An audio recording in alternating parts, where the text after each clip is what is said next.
Hey everyone. So today what I want to do is talk about time management and how entrepreneurs practice time management so much different than firefighters and paramedics do.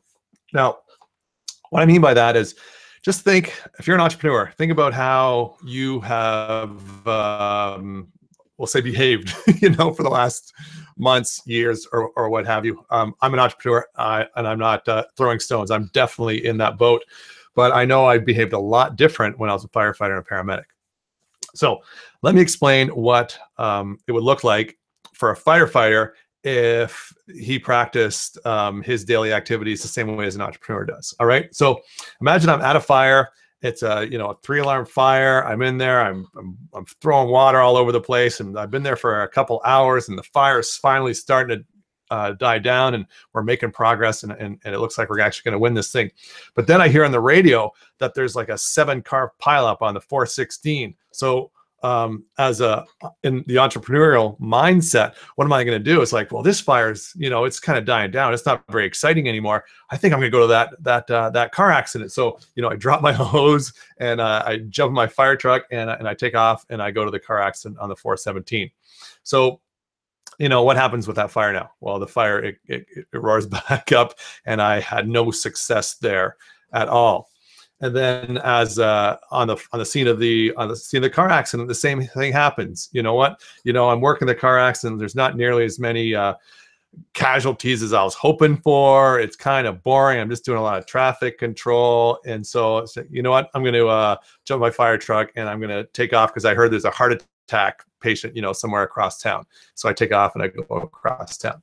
And so there again, now we've got all these people in a pileup on the highway. And nobody is saved. Nobody is helped.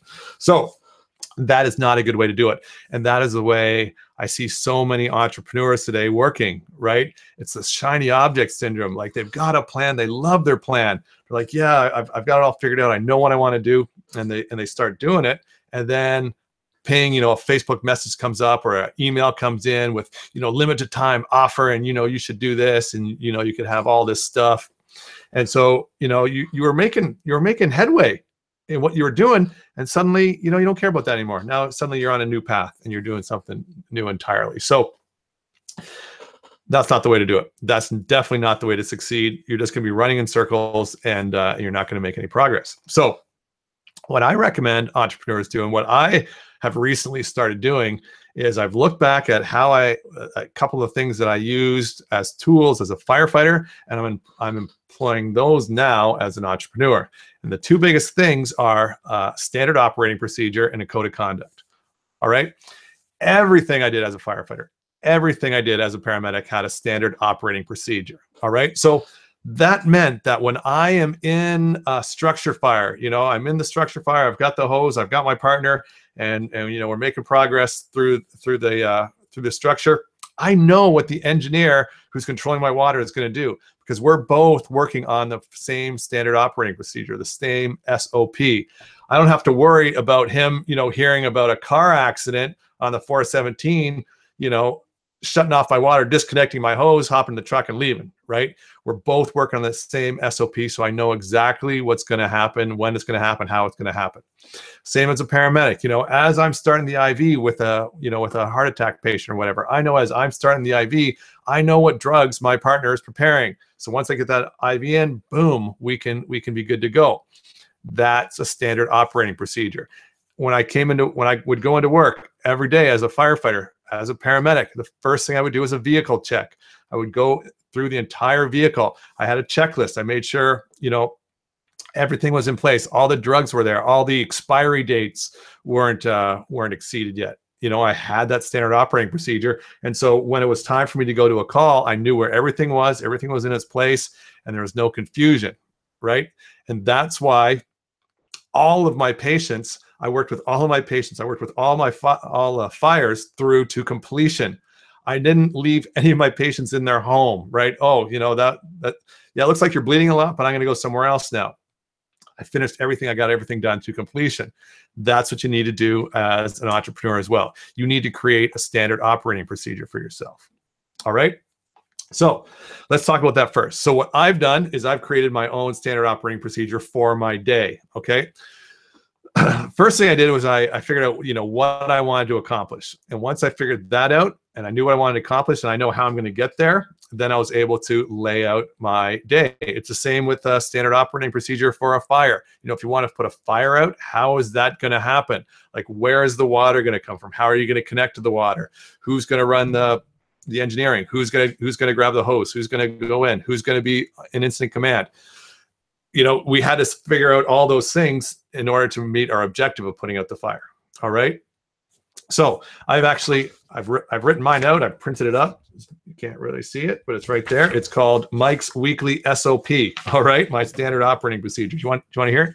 No one's watching this, but I will tell you what it is right now. Okay. So for me personally, and I think for a lot of people and for a lot of the most successful people out there, early morning starts are key to success. All right.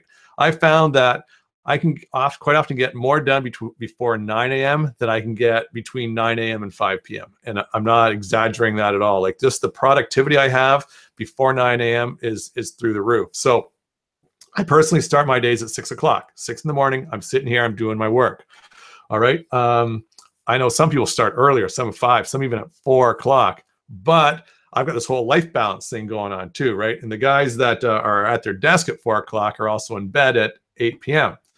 Now, it's important to get your full night's sleep. You want to get, I prefer like 8 hours sleep. Some people get by with 7 and function really well, some even less, but I think you do need a minimum of 7 hours sleep. 8 is better, and I think 9 is probably good too. So if I don't want to go to bed at 8 o'clock and leave my wife, stranded on the couch all alone. So I'll read what my SOP is for my weekdays, and you can understand where I'm going. So 6 o'clock a.m. I get up. I drink a full glass of water. Again, this is important. Staying hydrated is important. That's one of my priorities in life, is to stay hydrated. Right. So drink water. I take my vitamins. Sit at the computer at 6 a.m.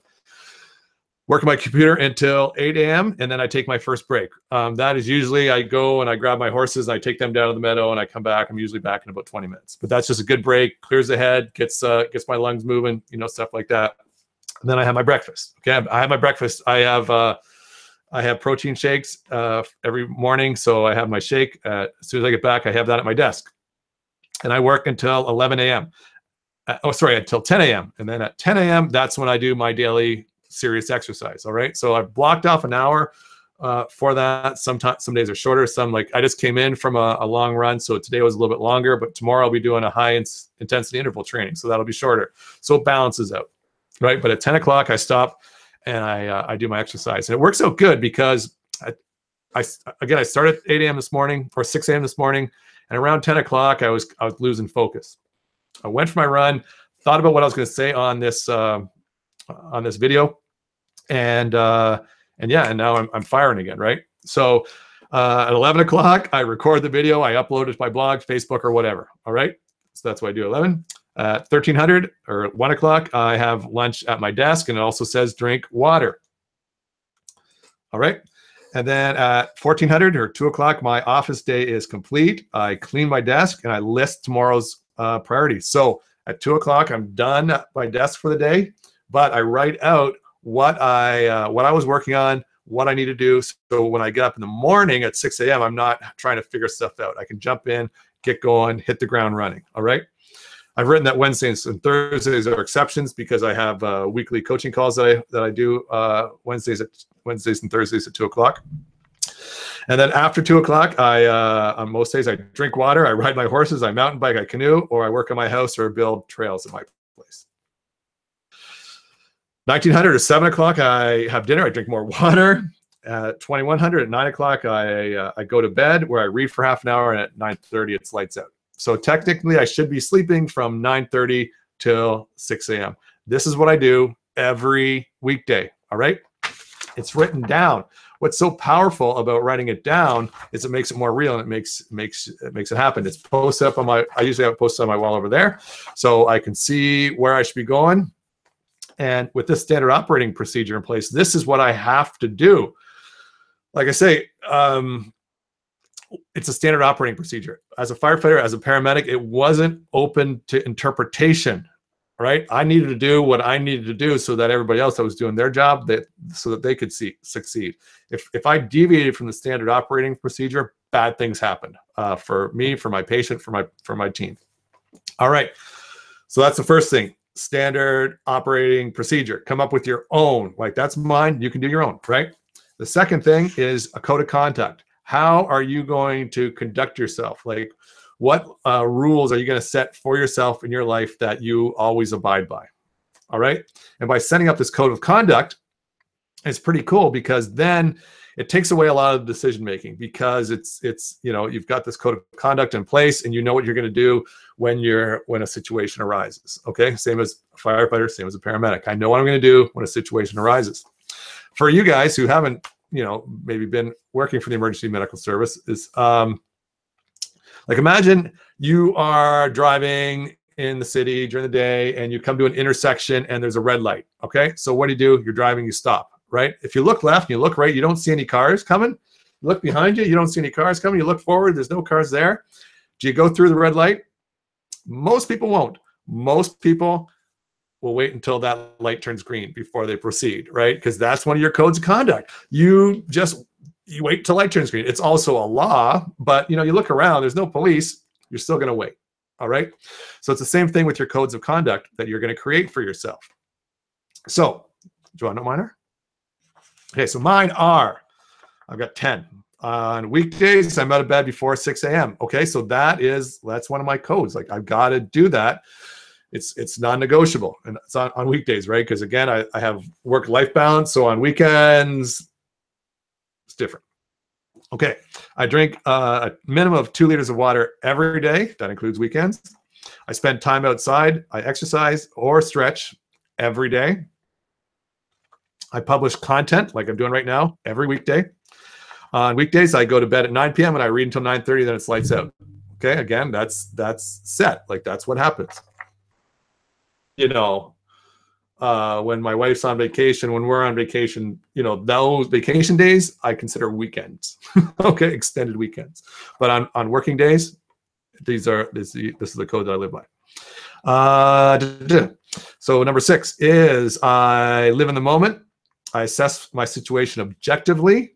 I look for the good and take responsibility for the situation I'm in, whether that is good or bad. Look at things objectively, try not to internalize things, and try to, again, we do this as a paramedic, right? Can't get too emotionally involved in the situation that we're in, or else we're not going to perform well. Number 7, I don't drink no more than 1 alcohol drink per weeknight. Okay, so Monday night, I can have like 1 drink if I want. Tuesday night, 1 drink if I want, but I can only drink 2 times per week. All right, so I can drink Monday and Wednesday, but I can't drink Monday, Tuesday, and Wednesday. And when I do have a drink, it's only 1. Okay, because I'm trying to cut back on that. I don't drink that much, but just no junk food before bed. That's number 8. This is a big one for me, and it might be a big one for a lot of you too. Number 9 is I do not react to Facebook or social media. When you're working, but you're working, things are going well, and then boom, a little Facebook message comes up and you have to go and respond to it. Don't do that. Don't react to it, okay? So time on those platforms are intentional and purposeful, okay? I do a lot of work on social media. That's kind of my thing, right? So I've got to go on Facebook. I've got to go on YouTube. I've got to do these things, but I don't react to it. I set a time in my morning schedule, and that's when I address those things I need to do on Facebook.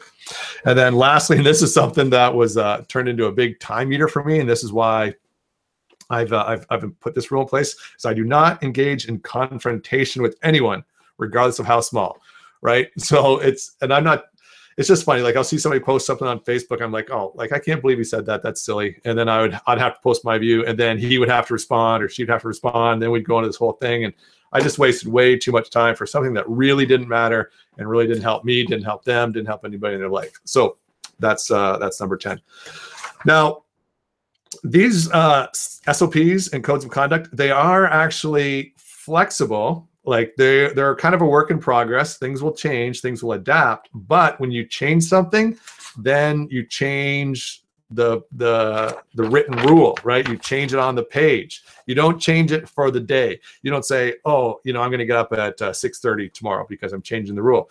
If you want, if you have a reason to start getting up at 6:30 as opposed to 6, it's your SOP. You can get up whatever time you want. But if you're going to make it 6:30, then you change that SOP formally. That's a formal change. Like right now, I'm getting up at, I'm here at 6. I would like to maybe move that to 5:30, but I'm going to get, really comfortable with the 6 a.m. thing first and see how that goes. But you can change it. It's not written in stone, but when you do change it, you have to change it in writing because that's what makes it real.